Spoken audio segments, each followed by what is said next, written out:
Sejam todos muito bem-vindos, bem-vindas e bem-vindos a mais um episódio do Pod Freitas. É o podcast Dr. André Freitas e hoje o encontro já começou naquela alegria, não é? Naquela alegria, André, muito obrigada mais uma vez por estar aqui com a gente, para sanar todas as dúvidas, angústias, dores e sofrimentos de quem quer saber dos assuntos principais. Bom, por favor, se apresente novamente para quem já está começando neste terceiro episódio. Então, eu aconselho fortemente que você volte aí 2 episódios para conhecer um pouco mais e saber das outras pautas. Mas, por hora, André, se apresenta, por favor, para a gente de novo. Eu sou o André Freitas, especialista em direito previdenciário, ações principalmente contra o INSS. Tá certo. André, muito obrigada. Bom, já ia me esquecendo, eu sou a Rafaela Tebaldi. Eu também já tinha esquecido. já tá é costume da casa, né? E eu sou Elisa Fidelis. Bom, e a gente vai apresentar aqui essa sequência de podcasts respondendo as principais perguntas, tá? Sobre essas questões do INSS, sobre auxílios, benefícios e tudo mais.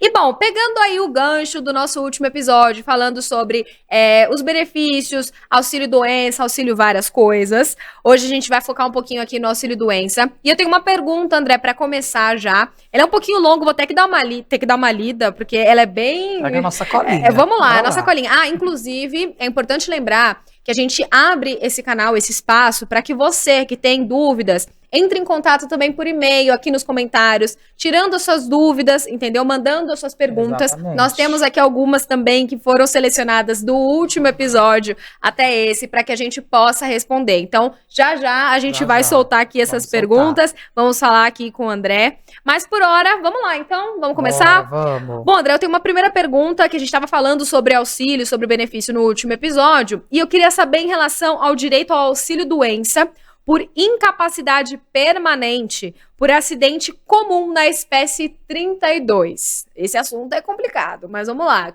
O que é isso exatamente? Como isso funciona? Explica um pouquinho, por favor. Ok. Na espécie 32, ele se origina da espécie 31. O que seria isso?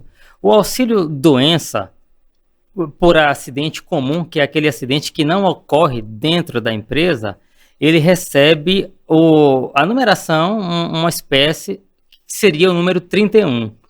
Daí, então, se essa incapacidade tiver uma duração bastante prolongada, 2, 3, 4 anos, e for perceptível dentro da análise médica de que não é mais possível que ele recupere a sua capacidade laboral, daí o médico entender que ele deve ser aposentado, esse código 31 se transforma em 32 e recebe o nome da chamada aposentadoria por invalidez, que hoje está com outra nomenclatura. Recebe o nome de incapacidade permanente. Auxílio-doença por incapacidade permanente. Daí nasce o número 32. Mas ele começa normalmente com 31. Você fica ali 6, 7, 8 meses, 1 ano ou mais, se perceber que não curou, parte para a aposentadoria. Obviamente que nada impede dele já nascer 32, já nascer em forma de aposentadoria. De que forma, por exemplo? A pessoa teve um acidente automobilístico grave, então ali ele já fica cadeirante diretamente, alguma coisa dessa natureza. Certo. Então não tem por que ele passar pelo 31, fica ali 7, 8 meses para ver se vai curar uma coisa que é nítida, ele quebrou as 2 pernas, sei lá, dando um exemplo aqui. Certo. Então ele vai direto para a aposentadoria, portanto receberá o nome de auxílio doença por incapacidade permanente, daí nasce o número 32. Entendi. São tantos números. São muitos números, inclusive isso tem relação com aquele que a gente falou no último episódio, né, do 31 também, né, esse 31 que você falou agora é aquele que a gente conversou já, que quem quiser entender um pouquinho melhor pode voltar ali no outro episódio, que aí ele tá dissertando um pouquinho mais sobre isso, né, André? Sim, perfeito. E aí vale uma ressalva, Rafaela e Elisa, é que por que isso é de interesse público? Você ter noção de que o benefício é 31 e que pode passar para 32. O grande detalhe é que se você se acidentou em casa ou praticando esporte de qualquer forma e você tem a qualidade de segurado, você vai ficar ali afastado pelo INSS um tempo. Se vê que a situação não teve cura e que cabe, que faz jus à aposentadoria, que no caso hoje chama-se auxílio-doença por incapacidade permanente, você não vai pleitear por acidente do trabalho, uma vez que o acidente foi em casa, foi um acidente comum. Então, essa é a grande diferença. Se você acidenta dentro da empresa, você recebe um benefício que tem a nomenclatura de acidente do trabalho, que recebe a numeração 91.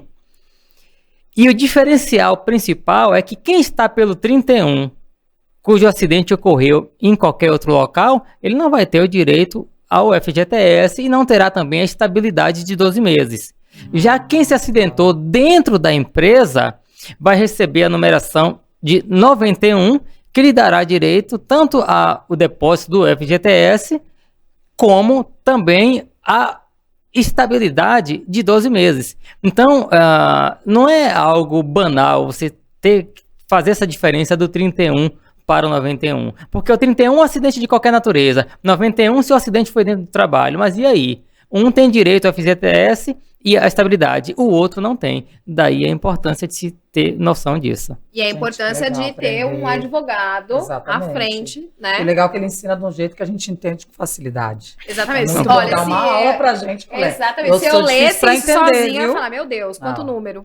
Eu sou meio lesadinha, assim, para entender as coisas, e ele me ensina do jeito que eu consigo entender. Agora, vale a pena fazer uma ressalva aqui, pessoal, e isso já aconteceu na prática, tá? A pessoa recebe durante um tempo ali o 31, porque ele se acidentou jogando bola e etc. E aí o INSS cessa o benefício. E o médico particular dele, enfim, percebe que ele está lá com platina, com parafusos, uma série de coisas que realmente faz jus à aposentadoria. Então ele retorna ao INSS e tenta fazer o pedido de aposentadoria e o INSS aposenta ele pelo 32, porque ele era do 31, acidente de qualquer natureza, portanto vai para o 32. Só que acontece algo também muito estranho, que é o contrário. A pessoa se acidentou na empresa, portanto tem o direito ao FGTS e a estabilidade.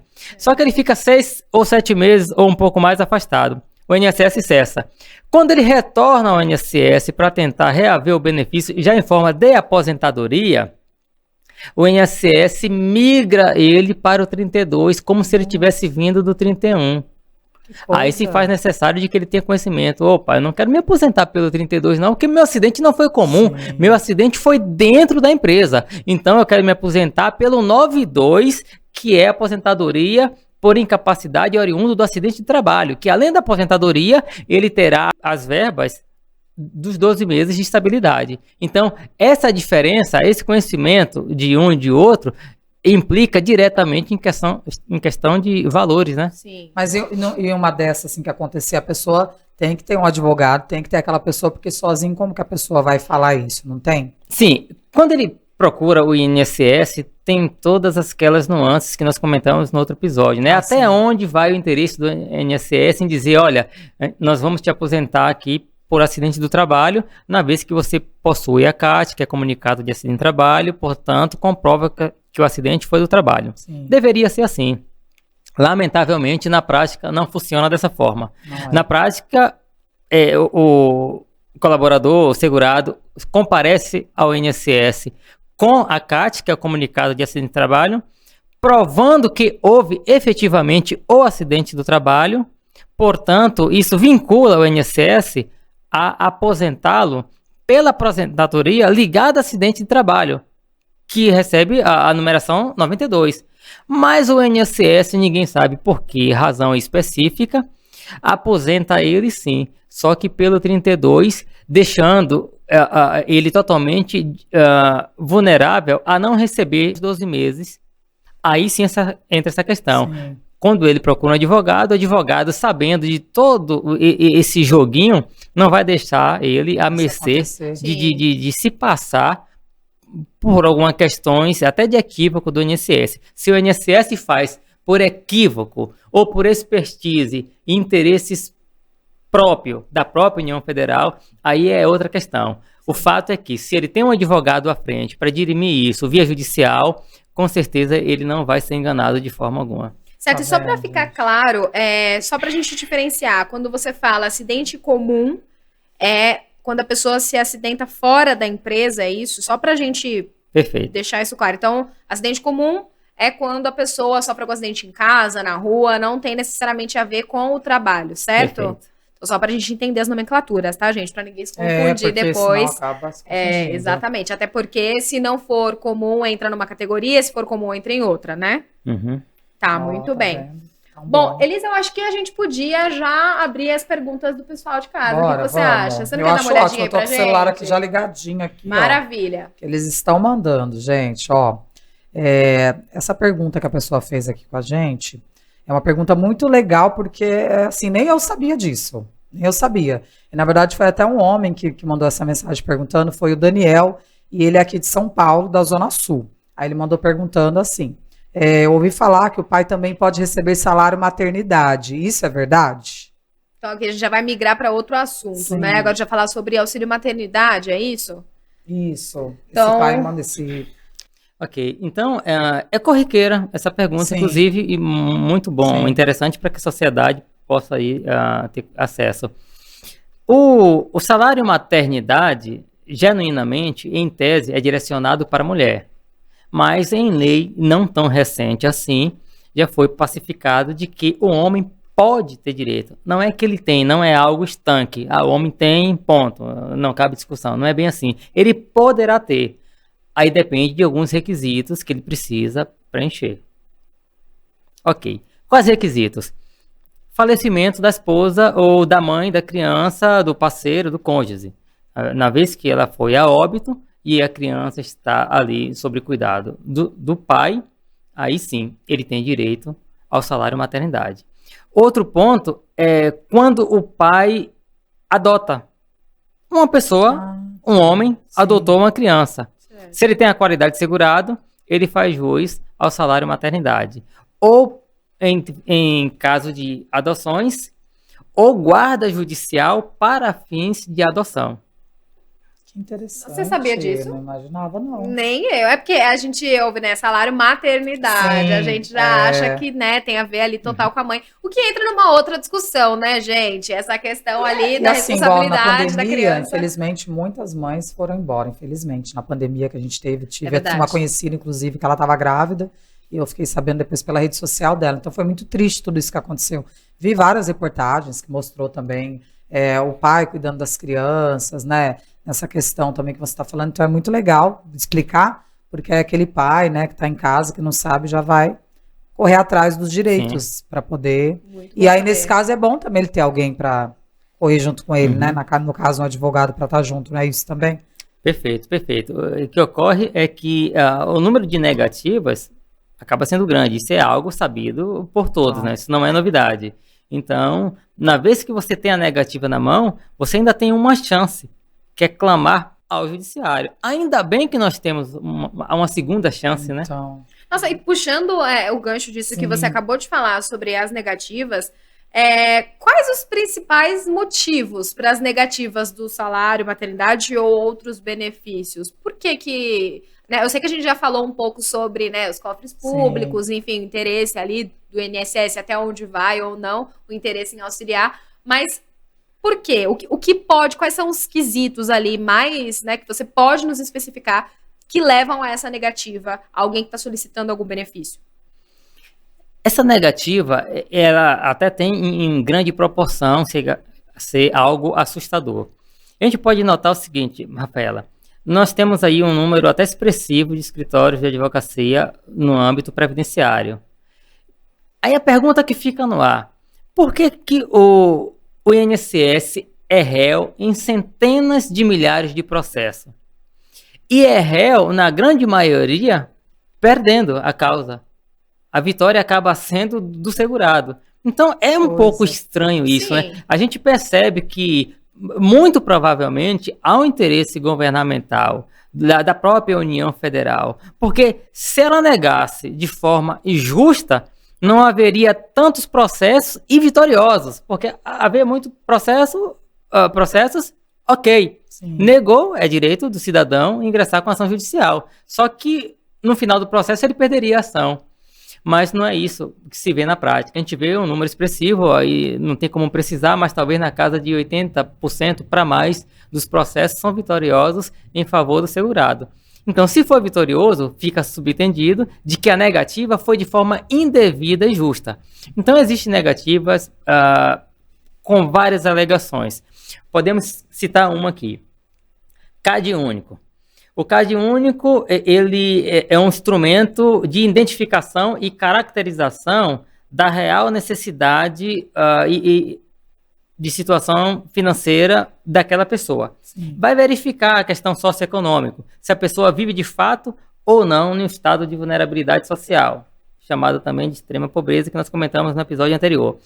Então, o CAD único tem essa função. Uma vez que foi verificado, no caso de BPC, ótimo, está classificado ali como alguém que vive em extrema pobreza. Mas aí esse cidadão, mesmo com esse documento que prova que ele tem uma condição abaixo da linha de pobreza, faz o requerimento no INSS e é negado. E daí o INSS coloca lá na negativa, indeferido por razão, 2 pontos, ausência do cadastro único. E aí quando você vai entrar com a senha do segurado ou da pessoinha lá, no site do INSS, você verifica no histórico, no processo administrativo, de que existe efetivamente o CAD único, que foi registrado há um ano e meio atrás. Não tem lógica o INSS afirmar que consta a ausência do CAD único, sendo que o CAD único foi realizado há 2, 3 anos atrás. Sim. E aí, diante dessa negativa, você ingressa com ação na justiça contra o INSS, pedindo ao juiz que condene o INSS à imediata implantação do benefício, inclusive com pagamento do retroativo. Só que aí está o detalhe. A maioria dessas ações são vitoriosas. Ora, se for vitoriosa é porque o juiz viu que efetivamente existia o CAD único e que não caberia a razão para negativa, portanto, negativa indevida. Isso é muito comum, lamentavelmente. Sim, bom, na verdade você já até respondeu uma outra pergunta que eu ia fazer em relação à justificativa, né? Se há justificativa e se é justa. Então, toda solicitação que resulta numa negativa do INSS tem sim uma justificativa. Então, a pessoa que solicita esse benefício, ela tem ali uma resposta, aliás, se sendo negativo, ele tem ali uma justificativa mesmo, tipo assim, olha, foi negado por determinado motivo. Todo mundo recebe esse parecer ou não? Existe alguma solicitação que não tem essa justificativa? E também, já emendando uma outra pergunta, você acredita que essa justificativa é justa? Ok. Essa justificativa, eu citei aqui a do CAD único. Sim. Outra que é muito comum é a ausência da prova de vida. Não fez prova de vida esse ano, então o INSS, com pente fino, cessa o benefício. E, de repente, ele tem o documento lá que prova que ele efetivamente fez a prova de vida. Então, assim, pessoal, eu posso afirmar que boa parte das negativas, Rafaela, respondendo aí a questão de ser justo ou não, são injustas. Como que a gente consegue, meio que por tabela, comprovar o que eu estou acabando de dizer? Por meio do resultado do processo.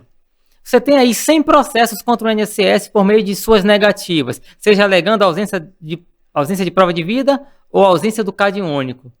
E aí o segurado ou a pessoinha ingressa com ação judicial e consegue reverter. Ora, se ele conseguiu reverter, porque razão cabia a ele. Sim. E não essa negativa que não passa de coloque os flácidos para acalentar bovinos, ou seja, conversa para boi dormir do INSS.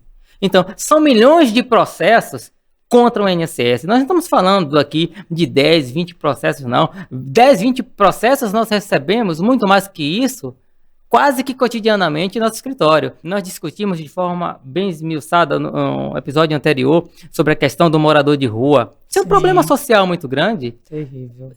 Não cabe lógica. O direito é explícito, o direito é nítido.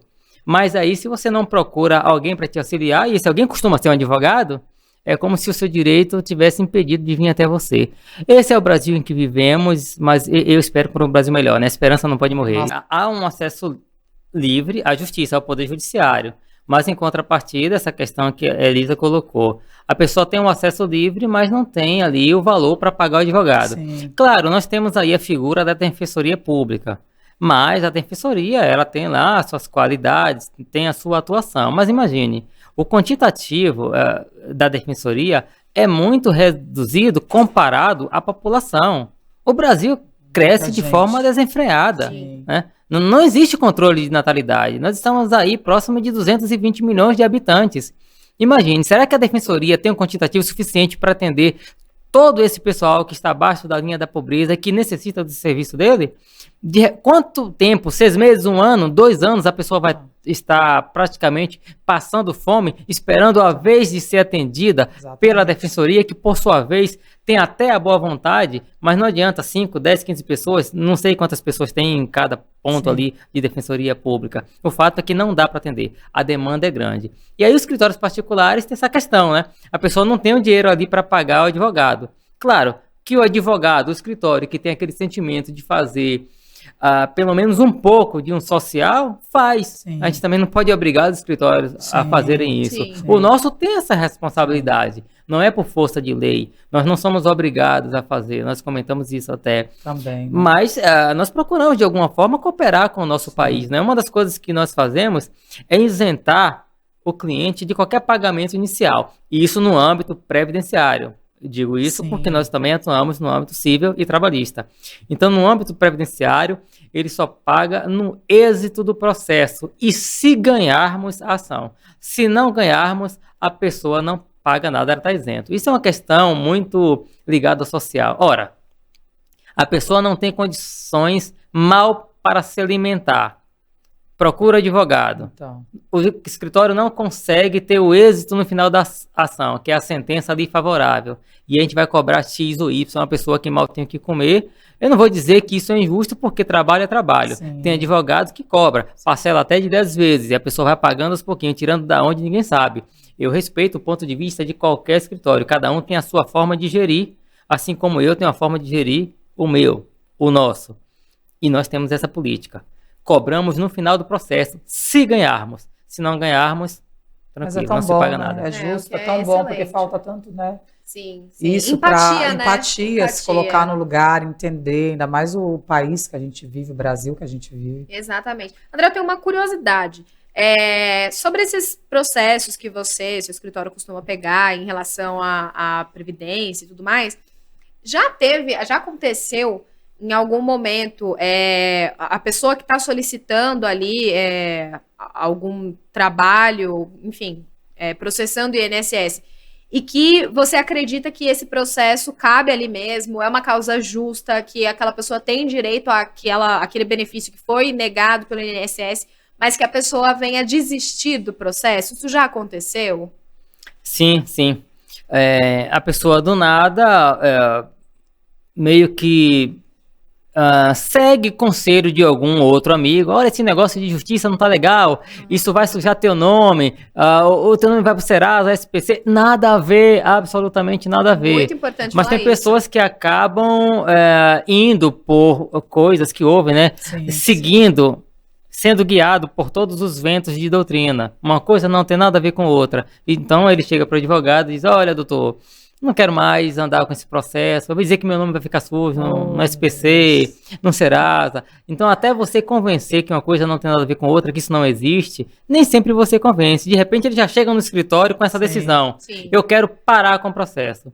E aí, paciência, o dono do processo aí, ele acaba pessoa parando idosa, por acho que ali, deve né? ser mais difícil, né? Que eu até lembrei do meu avô, agora dei risada, que meu avô, né, Deus tenha, meu avô já partiu, mas eu dei risada porque ele era assim, minha tia tinha que comprar uma medicação, aí pedia para ir na farmácia. Só que quando minha tia chegava com a medicação genérica, ele fazia um escândalo.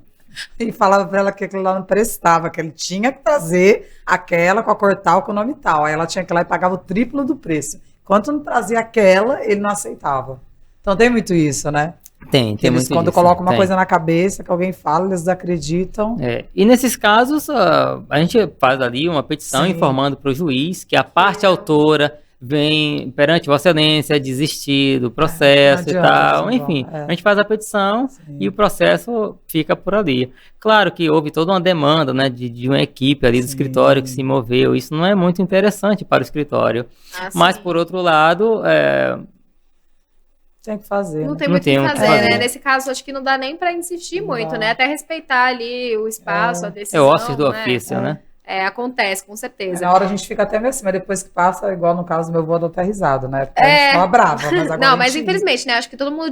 Isso que é o legal desse podcast, né? Que é pra gente conscientizar as pessoas. Exato. E é aquilo que eu já falei nos outros episódios, eu acho muito importante repetir em todos, que é, você certamente, você que tá assistindo, que tá ouvindo, conhece alguém que tem alguém que precisa dessas informações aqui, né? Se não é você que está precisando entender sobre INSS, sobre benefício, sobre auxílio, alguém que você conhece, ou que conhece alguém, está precisando. Essas informações são valiosíssimas, né? São coisas que nós não sabemos, nós leigos, né, nesse sentido, não sabemos, né? Então, a gente acaba descobrindo muitas coisas aqui nesse momento com o André, é uma aula. Então, é muito importante a gente ter acesso a esse tipo de informação, né?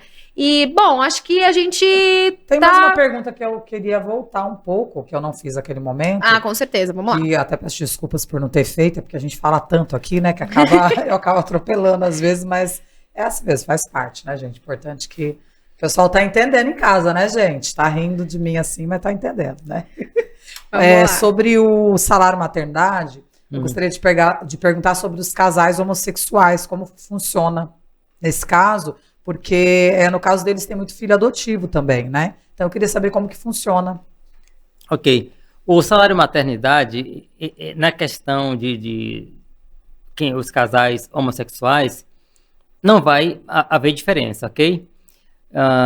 Existe aquele casal que faz adoção, ótimo. Se ele tiver a qualidade segurada, ele vai ter ali o direito aos 4 meses de salário maternidade. Tá. E existe o caso onde não se trata da adoção direta, se trata de uma guarda judicial para fins de adoção, que também dará direito aos 4 meses. Só um detalhe: se porventura alguém que estava de posse ali da guarda da criança recebeu o primeiro mês, quem adotou a partir de hoje recebe apenas os outros 3 meses.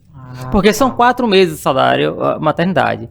Se porventura a pessoa que estava ali com a criança recebeu 3 meses e outra pessoa adotou, só restou para ela 1 mês. É importante deixar isso claro. Para a pessoa não querer estar ali, né, numa briga, em um litígio. Não, 4 meses. Não, a pessoa lá recebeu 3. Até porque esse salário, pessoal, é para a criança. Sim. Então, independente de quem esteja cuidando da criança, se é homem, mulher, se é um casal homossexual, aí vale destacar também que não é o casal, não é os dois, tá? É um só que vai fazer o requerimento e que vai ter direito que está por conta da criança. Não é porque é um casal que vai ser 2 benefícios. É um apenas, ok? Ficou bem claro, ficou bem claro. Eu queria fazer uma outra pergunta também em cima disso, na verdade. Se costuma demorar muito para sair essas respostas, né, dessas solicitações de benefício, seja salário maternidade, seja outro tipo de benefício. Costuma demorar muito e por que essa demora em caso positivo? Pergunta crucial mesmo, porque tem pessoas que fazem o requerimento hoje. O que é que a lei diz? Para alguns benefícios, o INSS tem um prazo de 90 dias para conceder ou para indeferir. Ou seja, para se pronunciar, não importa se esse pronunciamento vai ser deferindo ou negando. Ele tem 90 dias para alguns benefícios. Para outros, 60. Para outros, 30. E direto, isso com muita frequência, isso fica mudando, né? Não vai ser mais 90 dias, vai ser 60 para o benefício X. Aí depois sai outra portaria, muda novamente. A gente dorme com a portaria e acorda com outra. Sempre tá mudando muitas portarias. Sim, porque você ficou estudando uma coisa, no outro dia já é outra, é quase como mais o ou menos dólar, assim, né? Isso, é bem nessa linha quase aí, como né? a variação do dólar. Fez uma comparação mudando, até interessante. Complicado, né? Boa, hein? Então, a questão é, se o benefício deve ter um pronunciamento por parte do INSS dentro de 90 dias e ultrapassou essa data, nós temos aí um tipo de negativa chamado negativa tácita. O que é negativa escrita? É aquela negativa que o INSS vai lá assina dizendo, né, que negou, indeferiu pelas razões X e Y. E existe também a negativa tácita, que é aquela negativa que não é escrita. O silêncio fez negativa. O prazo é 90 dias, já tem 95 dias. Não houve pronunciamento no sentido de negar nem conceder, a negativa é tácita. É mais ou menos aquela máxima que diz que quem cala consente. E aí ele negou, ó, já tem 95 dias, então negou. Tem juízes que entendem como negativa tácita. O silêncio do INSS, posteriormente, os 90 dias. E já tem juízes que, não, opa, só se passou 5 dias, já ele ia se pronunciar. Então a gente tem uma expertise, um certo zelo de não protocolar a ação com 95 dias. Pelo menos no nosso escritório, a gente dá um prazo aí de 1 mês a mais. É 90 dias para determinado benefício, a gente aguarda 120 dias. O que é que a gente percebe com isso na prática? Que ele acaba se pronunciando com 98 dias, com 100 dias. Então, Nossa. é uma tolerânciazinha que a gente Pouca coisa a acaba diferença nos dias. dando para evitar que venha tumultuar o Poder Judiciário. Isso não é Legal. interessante também, É. né? Não. O Nem Poder um pouco. Judiciário está amarrotado. Então, o quanto a gente puder lograr êxito ou ter a posição lá de negativa ou concessão na via administrativa é bem melhor do que partir para o judiciário. Nossa, porque 90 dias já é um prazo absurdo, né? Ainda vai passar, ou ainda corre o risco de, na verdade, não ter uma resposta, é isso? Então, às vezes pode acontecer de não ter Não ter de nenhuma jeito resposta, nenhum. nem positiva, nem negativa? Já aconteceu, nós temos casos que o cliente chega lá, olha, eu fiz o pedido em janeiro, já estamos em outubro. Nossa. 10 meses se passaram e o INSS não se pronuncia nem no sentido de conceder, nem Nem de de negar. negar. O que façamos? E faz o que daí? Ingressar com ação judicial contra o INSS, requerendo ao juiz que Gente, condene o INSS à implantação imediata E do aí- benefício. Desculpa te cortar, mas é aí nesse caso de entrar com uma ação contra o INSS por não ter tido um respaldo, ainda corre-se, é uma pergunta mesmo, ainda corre-se o risco de, através dessa ação, a única coisa que o INSS pode fazer é então dar uma resposta e ela ser negativa? Não sei se ficou clara a minha pergunta. Ficou claro, uma pergunta muito profunda, por sinal. Porque, veja bem, quando... nesse caso, são duas situações, né? Você ingressa com ação contra o INSS pedindo ao juiz que condene o INSS à implantação imediata do benefício. É um tipo de ação. Ou você pode também ingressar com ação pedindo ao juiz para que obrigue o INSS a se pronunciar. Sim. Aí seria um outro tipo de ação, Sim. o chamado mandato de segurança. Caramba. Então ainda pode, aí Olha, você coisa pode fazer, boa. entrar com essa Sim, ação, sim. fazer com que ele se pronuncie e pode Amei. ser negado ainda. Aí você teria Pode que ser entrar com uma negado. outra ação. Isso. Aí vai para. Veja bem, duas vias. Ação contra o INSS para o juiz obrigá-lo a implantar o benefício. Mas a gente não quer ir por essa linha porque é mais morosa. Isso pode levar um ano e meio. Sim. A gente indo pelo mandato de segurança, normalmente costuma ir em torno de 3, 4, 5 meses. É mais célere. Só que essa celeridade, ela é boa, ótimo, mas ela pode ser negada. O INSS é obrigado a se pronunciar. Ele precisa, ele é obrigado a obedecer um comando legal, ao comando do magistrado, Certo. no sentido de se pronunciar. Só que quando ele se pronuncia, ele cumpriu, ele obedeceu o juiz. Mas o juiz não mandou, ele não ordenou ele a implantar o benefício. Ordenou ele a se pronunciar. E esse pronunciamento pode ser, olha, já que quer que eu me pronuncie, excelência, eu me pronuncio, tá aqui, nego. Não. Então, Nossa, às vezes, essa que outra raça, via... né? Falar não agora também. embora essa outra Eu via pronunciar, seja mais não. morosa, mas lá vai ter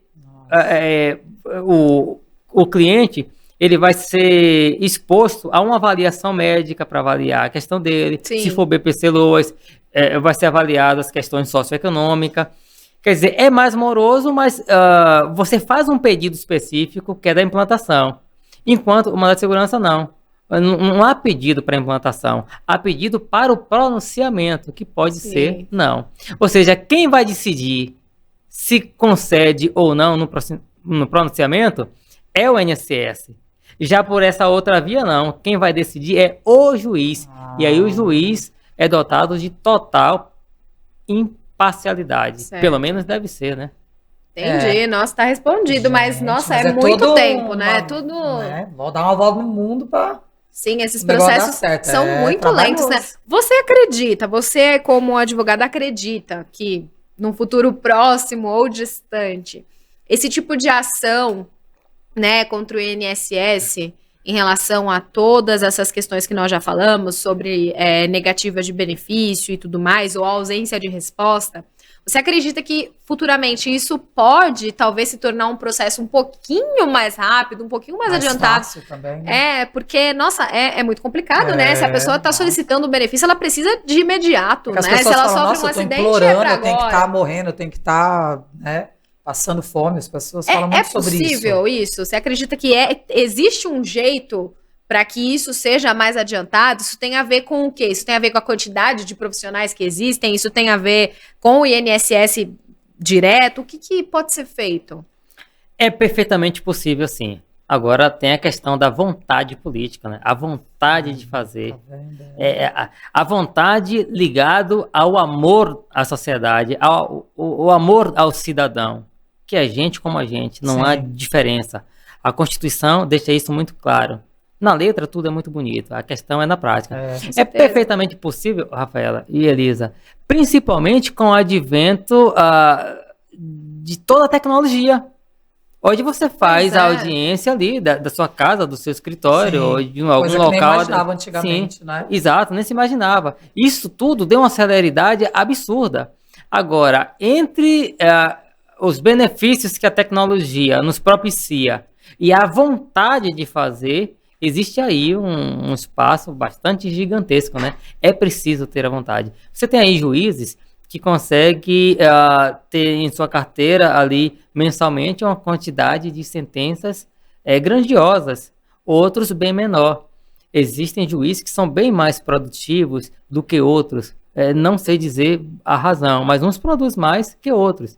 Mas será que deve ser assim mesmo? Será que não deveria existir alguma sistemática para que a produção fosse idêntica em um número X de sentenças? Eu não sei como funciona lá os bastidores.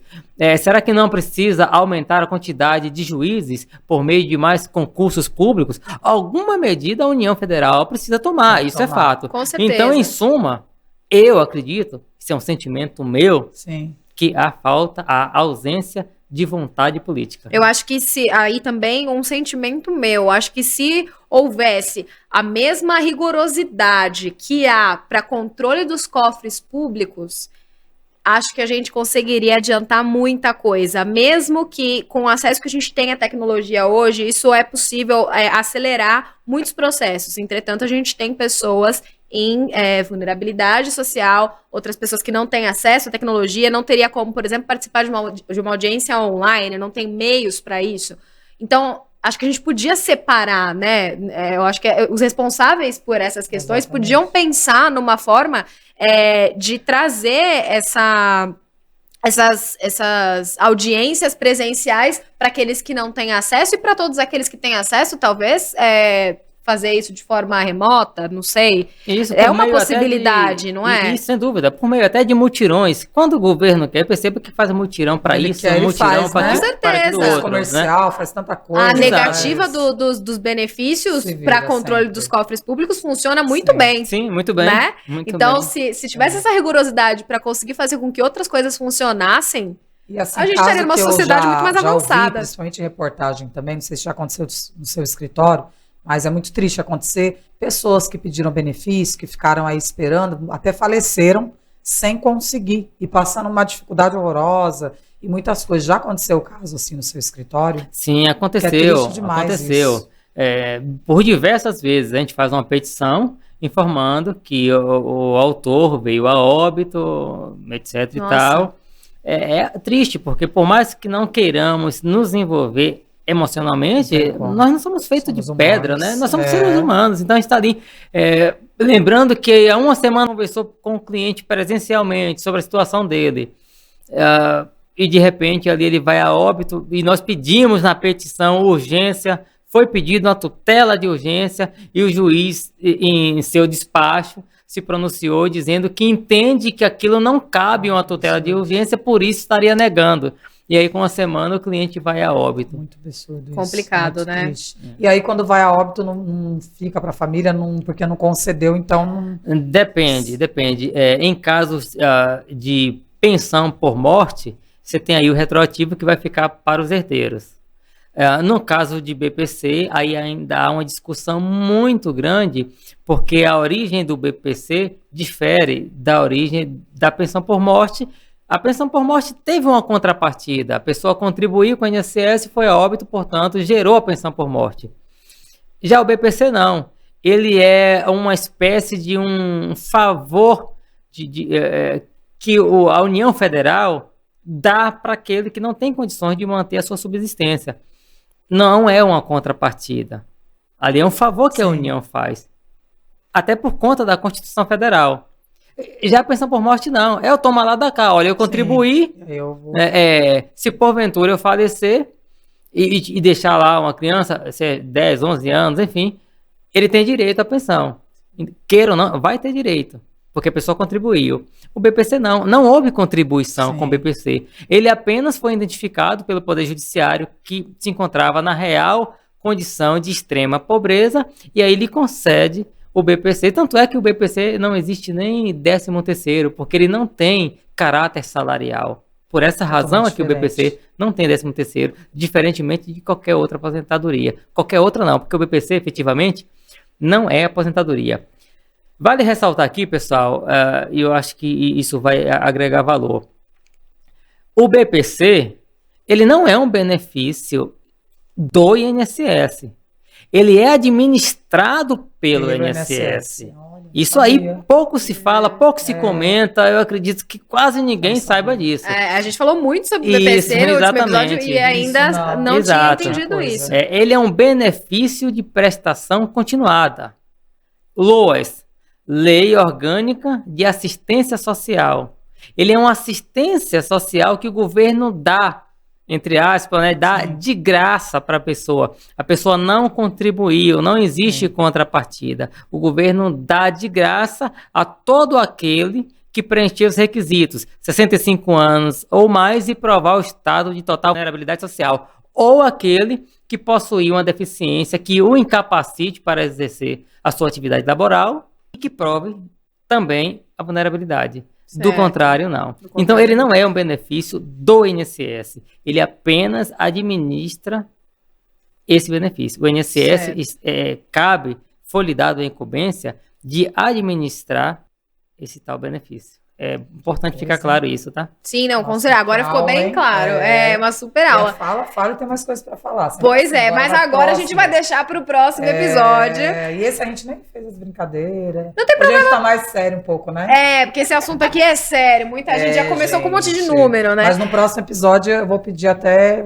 Tem umas coisas... Não vou falar nesse, não. Não, deixa surpresinha, pessoal. Eu acho que agora a gente pode, na verdade, divulgar as redes do André. Que ele gosta muito de música, poesia. Então no próximo a gente vai falar sobre isso. No próximo vai ter, gente. Elisa, fala pra gente aí as redes sociais do André pro pessoal. Isso, vamos falar pra ele falar primeiro o site, né? Que ele fala melhor, fala mais bonito. Fala pra gente. Nosso site é o www.freitasadvogado.com.br.